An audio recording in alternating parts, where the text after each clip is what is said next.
Сәлем достар, мен каналыма келіп кетіңіздер. Бүгін сіздермен творог жасайтын боламыз. Мен сепараттан алынған сүтті ашытып, соны газдың үстіне қойдым қазір. Мына газға жай қайнатамыз. Тынымсыз қозғап тұрамыз.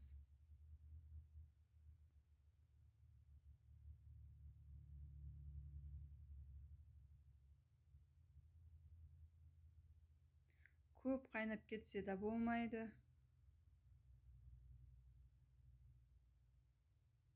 Осылай тынымсыз қозғап тұрамыз.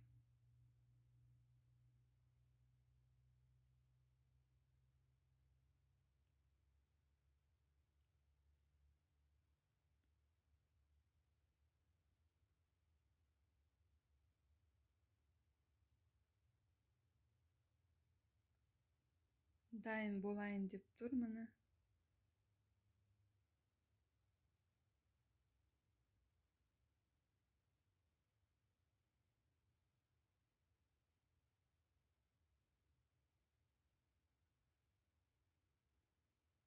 Суы бөлек, творогы бөлек болғанша қозғаймыз, міне болды.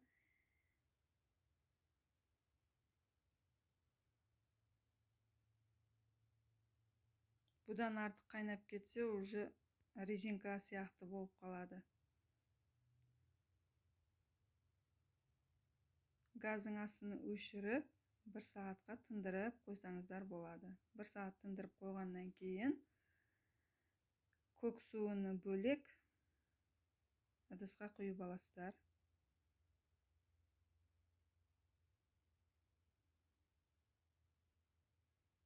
Астындағы творогты қалтаға құямыз. Қалған творогты қалтаға құямыз. Мені құйып жатырмыз. Бұны да 1 сағат іліп қоямыз. Суын ағызып, осылай 1 сағат қоямыз.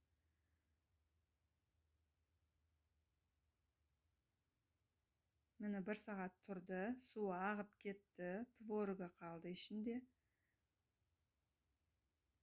Дайын мені.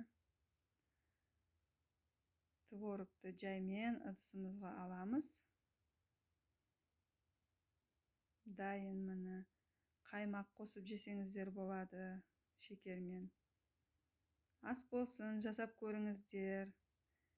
Сіздерге ұнаған болса, лайк басып, комментария жазып кетіңіздер.